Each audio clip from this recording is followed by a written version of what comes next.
Dans l'épisode précédent. C'est vrai qu'on est resté, on va dire, très vague sur ce qu'est l'hypnose. On voulait vraiment apporter ça d'une manière très simple par rapport au sport.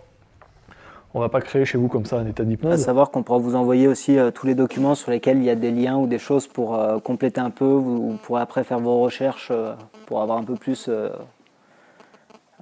de choses là-dessus. On pourrait pas parler d'1 heure de la première partie.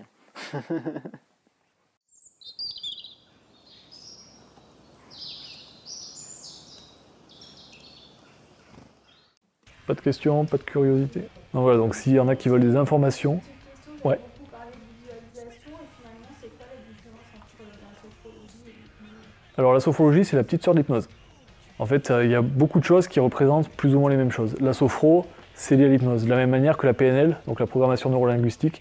Donc on va pas trop parler, mais c'est pareil, en fait, la visualisation, ça vient de la PNL. Et en fait, tout ça, c'est directement lié, c'est exactement les mêmes choses. La différence avec l'hypnose, c'est que, on va dire, quand on va travailler d'une manière plus thérapeutique, on va vraiment travailler avec ce côté inconscient. On va travailler avec des choses un petit peu plus poussées, mais globalement, c'est la même chose. C'est les mêmes techniques, la personne qui a créé la sophrologie était hypnotiseur. Donc c'est clairement, il y a exactement les mêmes choses.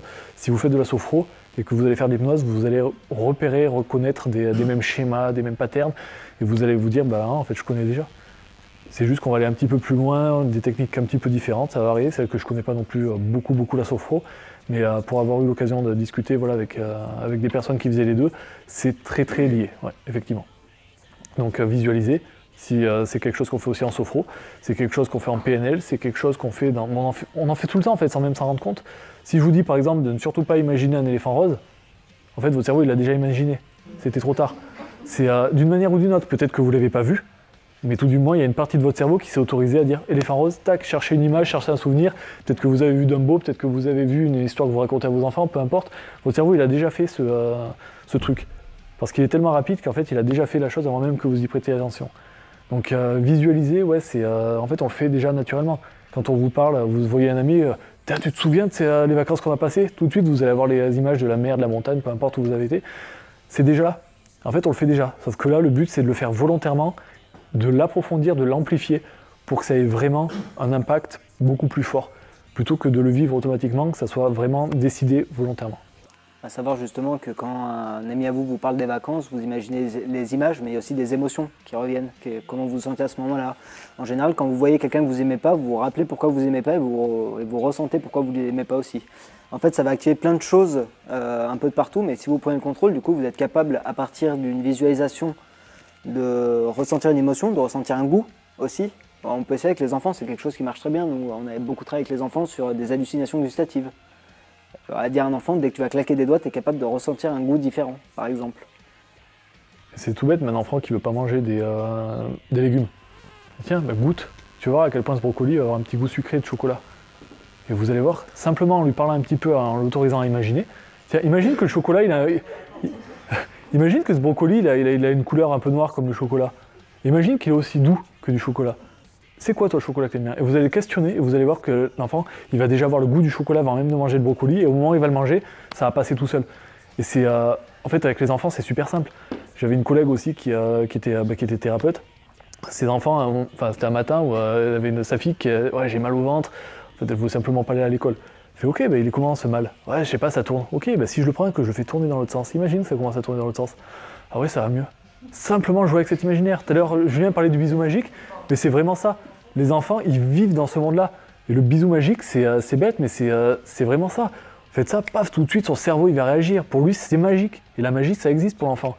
Et c'est pour ça, si vous lui parlez du Père Noël, la petite souris ou quoi que ce soit, les enfants ont une puissance extraordinaire. Et cette puissance, en fait, on la perd, plus ou moins, en devenant adulte. Parce que c'est ça.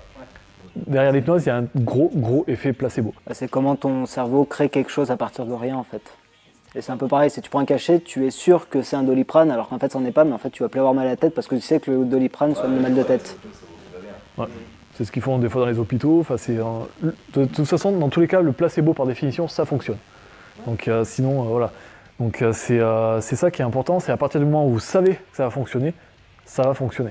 Après, la visualisation, elle a un physique, c'est-à-dire que par exemple, on peut pas voler. Pas très souvent visualiser prendre notre exemple, l'écoute en chewing-gum ou autre, il y a un grand écart qui sera toujours limité par ses limites physiques. Il va être limité, mais par contre, avec de l'entraînement, ça va.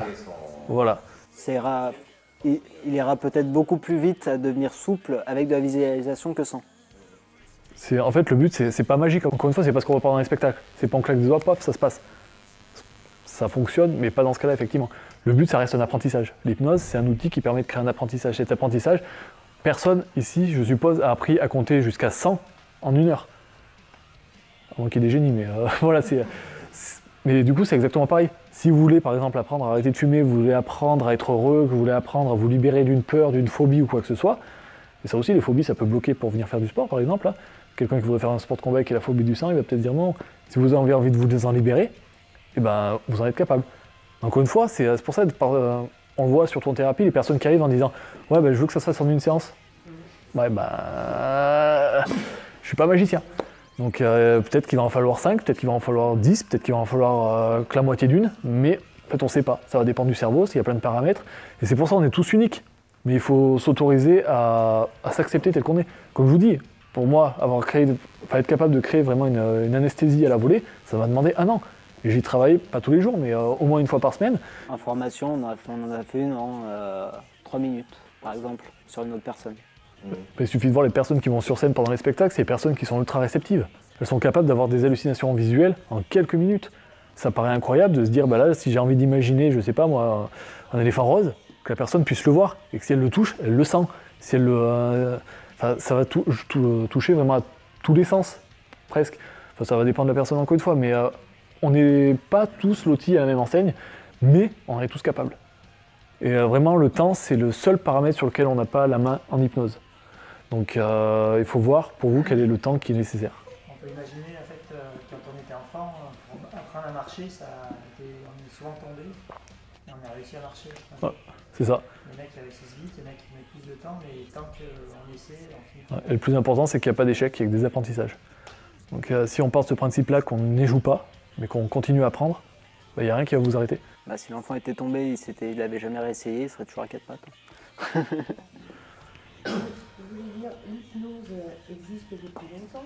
Depuis la nuit des temps. Depuis la nuit des temps, parce que ça a déjà été utilisé en psychiatrie par Charcot. Exactement.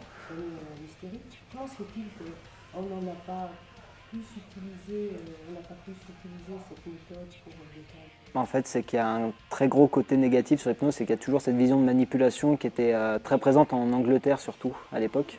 En fait, on a toujours une connotation très négative vis-à-vis de l'hypnose, et encore aujourd'hui, en fait, dès qu'on en parle, c'est toujours de la manipulation. Nous, on sait qu'on a beaucoup de retours par rapport à ça, et du coup, c'est pour ça qu'on multiplie des conférences, on multiplie des formations, on multiplie des interventions dans la rue, c'est pour essayer justement de remettre les choses à leur place et de réexpliquer ce qu'est l'hypnose. Puis encore une fois, il y a beaucoup de croyances derrière tout ça. Parce qu'effectivement, vous parlez de Charcot, et c'est vrai. En fait, à l'époque, de la psychanalyse qui utilisait l'hypnose, pour eux, c'était que pour soigner l'hystérie.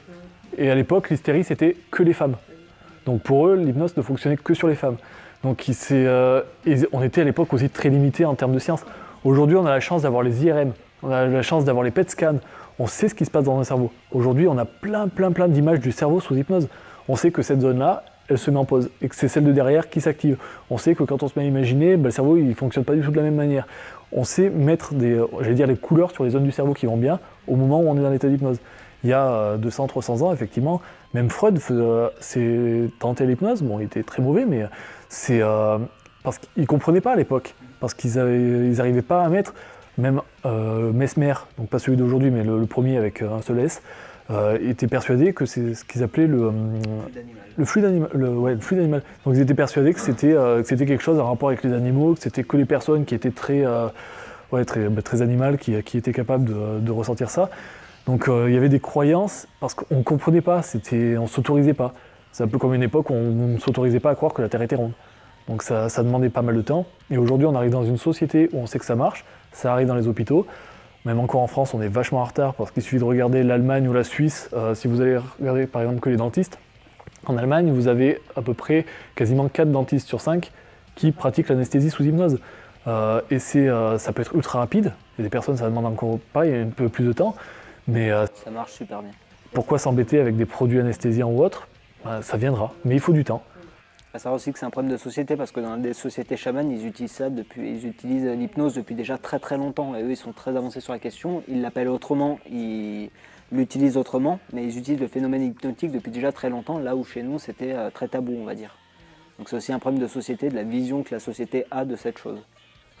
Je ressors un petit peu de sujet. Quand on disait qu'on était sous hypnose, vous disiez donc on peut toucher tous nos gestes automatiques. Ouais. Si vous étiez incapable d'aller jusque donc sérénité et tout ça, ce qui veut dire que vous êtes capable, enfin, on est capable avec l'entraînement par exemple du coup d'arrêter son cœur ou des choses comme ça du coup de... Alors encore une fois, on ne peut pas toucher à tout ce qui va être vital. De s'arrêter de respirer, vous pouvez même volontairement arrêter de respirer, au bout d'un moment il y a votre cerveau qui va passer en mode survie et qui va bypasser tous ces systèmes que vous allez pouvoir mettre en place. Par contre, donc effectivement, vous n'allez pas pouvoir vous mettre directement en danger. Indirectement, oui, bien sûr. Encore une fois, on peut faire, enfin, je vais dire ce qu'on veut. Je pensais que vous disiez pour la respiration, par exemple, vous disiez qu'on respire en temps pour, etc. Donc avec l'hypnose, donc après on était capable de doubler son temps vite fait. Là, le cerveau allait automatiquement se mettre en mode survie. Bah là, il faut le mettre en mode survie. Donc avec le cœur, je pensais par exemple, c'était un exemple comme un autre, mais par exemple, bah, voilà, je me mets en mode survie, je vais pas battre pendant 30 secondes, après normalement je vais faire En fait, ça reste à prouver. Enfin, pour moi, de mon point de vue justement d'expérimental, ça reste à prouver en fait, quelque part. Mais aujourd'hui, on sait qu'on peut diminuer le rythme cardiaque. Il y en a qui le font déjà. Si vous prenez je crois que c'est les Chinois qui font ça, justement, ou alors les personnes qui font par exemple de l'apnée. Mais justement, ils vont diminuer leur rythme cardiaque pour justement consommer moins d'oxygène. On sait qu'on peut le diminuer. Jusqu'à quel point personne n'a envie de s'amuser en tout cas. C'est surtout ça le truc. On pourrait, mais c'est l'expérience interdite. Voilà. Après, si ça vous intéresse, il faut savoir que là, sur Netflix, il y a une suite de reportages qui va arriver sur Darren Brown, qui est il est hypnotiseur, mais il est aussi prestidigitateur, enfin il fait plein de choses. Et c'est une émission qu'il a montée pour voir s'il peut pousser quelqu'un à tuer quelqu'un d'autre sous hypnose. Il s'agit de l'émission The Push de Darren Brown. Cependant, les techniques utilisées ne sont pas que de l'hypnose. Il s'agit de manipulation avec quelques techniques de PNL et d'hypnose. Cependant, vous pouvez retrouver sur YouTube l'expérience The Assassin de Darren Brown, dans lequel il conditionne une personne avec l'hypnose pour devenir un tueur. C'est dans un cadre sécurisé quand même, mais voir un petit peu jusqu'où on peut aller avec l'hypnose. Et au-delà de ça, ça touche beaucoup aussi au phénomène de groupe, justement. Tout ce qui va être phénomène de foule, impulsion du groupe sur notre personne et toutes ces choses-là. Ouais. En fait, l'hypnose, c'est pas que de l'hypnose, c'est qu'il y a plein de choses qui sont avec. Et une personne ne réagira pas de la même manière qu'une autre. Ça va dépendre de votre apprentissage, ça va dépendre de votre culture, ça va dépendre de ce que vous avez mangé la veille peut-être, enfin voilà, de vos croyances, c'est un tout en fait. Pouvez nous dire comment ça se passe une séance de consultation? Non, parce qu'à chaque fois c'est différent. Non, en fait, concrètement, on prend du temps déjà pour. En fait, ça va dépendre déjà du praticien que vous allez voir parce qu'on ne fonctionne pas tous de la même manière. Moi, si je peux vous expliquer comment je fonctionne, on prend du temps pour discuter de la problématique, pour lever un petit peu, on va dire, tout ce qui va être les structures émotionnelles qui sont cachées derrière. C'est-à-dire qu'on part du principe qu'en tant qu'être humain, on a tous les mêmes structures émotionnelles de base. C'est-à-dire la peur de l'abandon, des choses qu'on ressent tous à plus ou moins grand niveau. La question, c'est de se dire, par rapport à votre problématique, quelles sont ces structures qui sont, entre guillemets, buggées. Et après, simplement, on va créer un état d'hypnose. Et dans cet état d'hypnose, on va faire appel à votre partie inconsciente, justement, pour aller modifier ces structures par des jeux d'imagination. On va utiliser ce qu'on appelle, c'est simplement de l'imaginaire, il y en a qui appellent ça des protocoles ou autre, en fonction de ce qui va être bon pour vous, en fonction de ce que votre cerveau a besoin de remettre en place, et on va aller modifier ce qui a besoin d'être modifié. Par exemple, si vous avez la phobie de l'avion, par exemple, de dire cette peur, c'est une peur qui est derrière, quel est le levier émotionnel qui a besoin d'être activé pour transformer cette peur en quelque chose de neutre, pour que vous puissiez vous en débarrasser. Donc il y a un peu de réflexion, c'est pour ça qu'on prend du temps pour discuter, et après c'est simplement votre imaginaire qui va faire le reste, donc on vous accompagne à travers cet imaginaire. Après il y a des thérapeutes qui vont vous faire parler, qui vont vous demander du feedback en temps réel pour savoir ce que vous voyez, ce que vous vivez.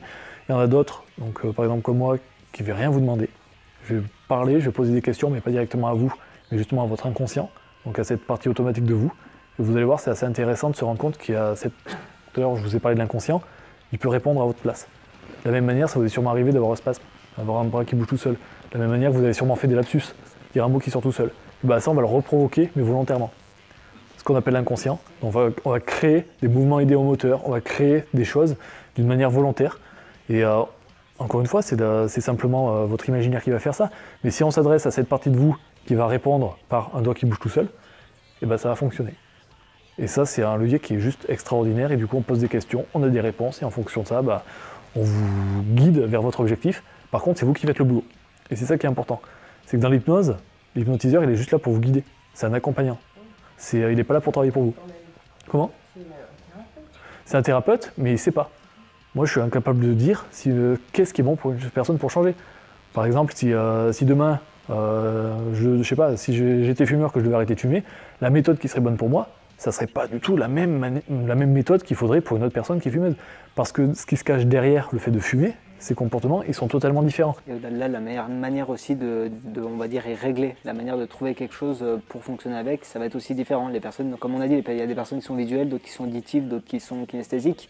Mais en dessous du haut de l'iceberg, on a encore plein de choses. Personne ne marche de la même manière. Ouais.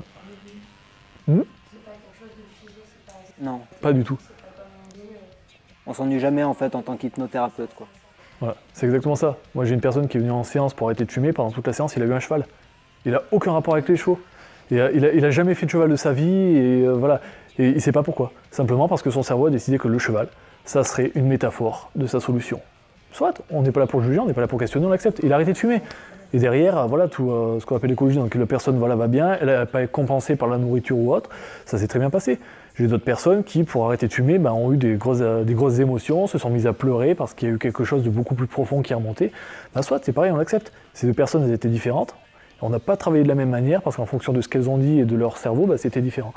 Donc on les accompagne, mais c'est les personnes qui elles-mêmes donnent les clés. Quand on questionne bien le cerveau de quelqu'un, il donne déjà quasiment les réponses pour la solution. Donc voilà, ça demande un peu de temps, ça demande quelques petites peu d'analyse, c'est un peu technique parfois, mais au final il faut savoir que c'est pour ça que l'auto-hypnose ça fonctionne bien. Vous pratiquez en cabinet Tout à fait. Oui, d'accord. Vous êtes plusieurs ou... Non, moi je suis tout seul, du coup je fais ça au Fontanil. Comment ça coûte une séance, moi, juste pour ça? Encore une fois, ça dépend des thérapeutes, ça dépend de pas mal de choses. Moi, je fais des séances à 60 €. Il y a des personnes qui vont les faire à 70. Si vous êtes à Paris, il y a des séances à 120. Il y en a qui vont être à 50, ça dépend totalement. Ce qu'il faut savoir, c'est qu'aujourd'hui, l'hypnose, on va dire, en manière thérapeutique, n'est pas régulée par l'État français. N'importe qui peut se définir comme hypnothérapeute. Vous n'avez pas réglementé à un moment donné? Il n'y a que les ostéopathes qui ont été réglementés dernièrement, mais l'hypnose, c'est quelque chose, c'est un sujet vaste, mais bon, c'est encore un autre sujet, mais voilà, pour l'instant non. Donc n'importe qui peut se dire thérapeute. Donc il faut faire super gaffe à qui vous allez voir, se renseigner d'abord, voir quelles écoles il a fait, voir la bienveillance, poser des questions, et puis... Les avis sur TripAdvisor. Et le temps, on parle de guérison, mais ça peut aller de... Ça dépend des personnes, ça dépend des thérapeutes. Ouais, en fait, c'est très aléatoire, mais en même temps, on peut avoir de très bonnes surprises, en fait. Ce qu'il faut savoir, c'est que ça reste quand même de la thérapie brève. Ça ne va pas durer 10 ans, c'est pas de la psychanalyse. Donc il y a des personnes qui peuvent arrêter en une demi-séance, il y a des personnes qui ont même arrêté avant même qu'elles arrivent. À partir du moment où elles prennent le rendez-vous téléphonique, des fois il y a des personnes, le cerveau il fait le travail lui-même. C'est assez impressionnant, la personne qui arrive fait je suis désolé, mais en fait je fume déjà plus. Ok, très bien, on va quand même vérifier si tout va bien derrière, mais pourquoi pas. Et il y a des personnes, des fois ça va être des structures tellement complexes, le cerveau aura mis tellement de micmac à l'intérieur qu'il va falloir gratter. Et ça peut, comme je vous dis, ça peut être une séance, ça peut être 5, ça peut être 10. Bon, j'ai jamais été au-delà de 10 encore, mais après, souvent, c'est dans des trucs un petit peu plus costauds, mais ouais, ça dépend. On ne sait jamais vraiment à l'avance. Pour rester dans l'exemple par exemple, de la cigarette, l'hypnose peut faire des choses aussi. Par exemple, à chaque fois que la personne va fumer, elle a envie de vomir ou quelque chose comme ça. On peut. Il y en a qui le font même. Par contre, c'est quelque chose que si vous le cherchez, moi typiquement, je vous dis non, clairement. En fait, il y a quelque chose, c'est comme je disais, on essaie de respecter l'écologie de la personne. Si le cerveau vous empêche d'arrêter de fumer, c'est qu'il y a une bonne raison. Si on vous dégoûte de quelque chose, si je vous dégoûte de la cigarette, que je vous fais vomir à chaque fois que vous allez prendre une cigarette, c'est pas bon, parce que vous allez lutter contre votre propre cerveau. Le but, c'est pas de créer une lutte, c'est pas de créer un blocage, c'est de l'accompagner vers un changement bienveillant. Et c'est vraiment le mot, c'est la bienveillance et l'éthique. Créer quelque chose de mauvais pour essayer d'avoir du bon, pour moi, c'est pas bon. On peut avoir du bon avec du bon, donc il faut rester sur du bon. C'est juste pour ça, c'est l'éthique hypnose en général ou c'est votre éthique? Les deux. Ouais, les deux. C'est, en fait, il y a des chartes éthiques en hypnose, Bon, il y en a autant qu'il y a d'écoles, autant qu'il y a de personnes. Et après, c'est la personne en elle-même aussi. Je pense que si déjà de base, on n'a pas un fond de bienveillance, déjà on ne fait pas ce métier. Et sinon, on fait du spectacle. Et si, voilà, on est là pour accompagner les gens.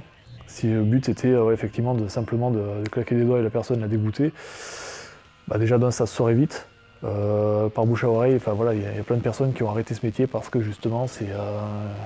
Et quelque chose qui est très important, c'est que si vous voulez aller voir un hypnothérapeute, soyez sûr que le courant passe, quoi, que vous vous sentez bien avec, que vous êtes à l'aise, parce que sinon c'est pareil, il faut qu'il y ait une relation de confiance dans ce cas-là. Il faut qu'on sache qu'il ne nous fera pas de mal pour pouvoir accepter qu'on modifie des choses, pour qu'on accepte qu'ils nous suivent.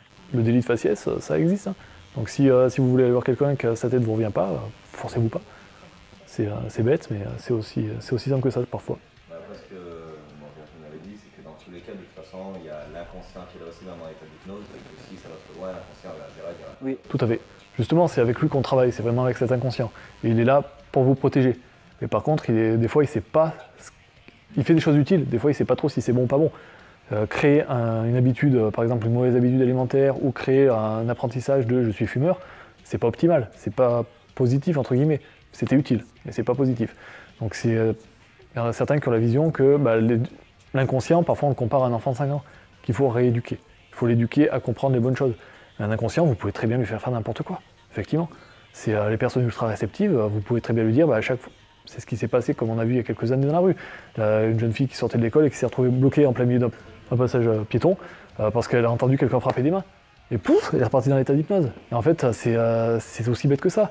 Quand les pompiers sont arrivés, à chaque fois qu'ils essayaient de la réveiller en tapant des mains, elle repartait encore plus loin. Donc en fait, on peut faire des choses à des personnes qu'elles n'ont pas forcément envie. Mais à partir du moment où on lui explique que c'est elle qu'elle contrôle et qu'elle n'est pas soumise à une autorité, elle est capable de dire stop. Mais il faut expliquer. Et c'est pour ça aussi qu'on fait des conférences, c'est pour bien que vous preniez conscience que si vous allez voir quelqu'un, c'est vous qui avez le contrôle, vous êtes capable de dire non. De la même manière que si vous allez voir un spectacle d'hypnose, que vous êtes ultra réceptif et que vous montez sur scène, si vous n'avez pas envie de monter sur scène, que vous n'avez pas envie de faire Skippy le kangourou avec Mesmer, vous êtes capable de dire non. Donc voilà, il faut le savoir. Et c'est pour ça aussi qu'on essaie de démystifier, qu'on fait beaucoup de conférences, c'est pour que les gens prennent conscience que l'hypnose, ce n'est pas de la soumission. Non, c'est vous qui décidez. Soit vous jouez le jeu, soit vous ne jouez pas le jeu. Mais c'est vous qui voyez. Il faut savoir que vous êtes capable, vous avez la possibilité de dire non. Même si on va essayer de vous faire croire le contraire. Dans votre formation, c'est une formation psychologique, psychiatrique Non, alors c'est que... Comment elle fait En fait, les formations, c'est formation hypnose. Bon, moi j'ai fait une formation d'hypnose. Alors c'est à Paris. Il y en a plein, il en existe plein. Moi j'ai pris ce que je considérais être la meilleure. Mais après c'est un avis personnel encore une fois, vu que c'est pas contrôlé par l'État, donc voilà, c'est pas... C'est une formation. Bon, après, j'ai décidé par moi-même de reprendre la fac. Donc là, maintenant, je suis en psycho. Donc là, j'en ai pour 5 ans pour aller jusqu'à vraiment au diplôme de psychologue pour en avoir un truc en plus, quelque chose que j'avais pas. Mais non, n'importe qui peut faire ces écoles, n'importe qui. Il n'y a même pas besoin de faire ces écoles en fait. Quelqu'un, si demain vous décidez d'être hypnothérapeute, vous créez une auto-entreprise. Vous dites, voilà, j'ai le numéro APE, je ne sais plus quel numéro, je suis hypnothérapeute, vous ouvrez un cabinet, c'est fini. Et vous craignez rien. Tant que vous ne jouez pas les apprentis sorciers, que vous ne faites pas passer pour un médecin, vous êtes couvert. Donc c'est pour ça qu'il faut vraiment se méfier aussi de qui est en face de vous. Des questions, des remarques. Si vous êtes juste curieux et que vous avez envie de voir, il faut savoir qu'on a une association donc sur Grenoble, où justement on fait aussi des conférences, on fait plein de choses et on fait de l'hypnose de rue. Et notre but, voilà, c'est de faire découvrir ça un peu aux gens et de faire passer du bon temps aux personnes. Et si jamais effectivement vous avez par curiosité envie de découvrir cet état-là, bon, en ce moment il fait un peu trop froid, mais souvent les samedis après-midi, on est à Grenette, donc si vous souhaitez, c'est... Place Grenette. Voilà, donc si vous voyez des gens avec des pancartes en train d'attendre les gens, c'est nous. Voilà, c'est auquel cas de l'équipe. Donc voilà, si jamais vous êtes curieux pour découvrir un peu cet état-là, ou simplement si vous avez d'autres questions, il ne faut surtout pas hésiter. Voilà, vous pouvez mettre et puis on vous dira quand est-ce qu'on fait les prochaines sorties. Et ben si c'est tout bon pour vous, je vous remercie.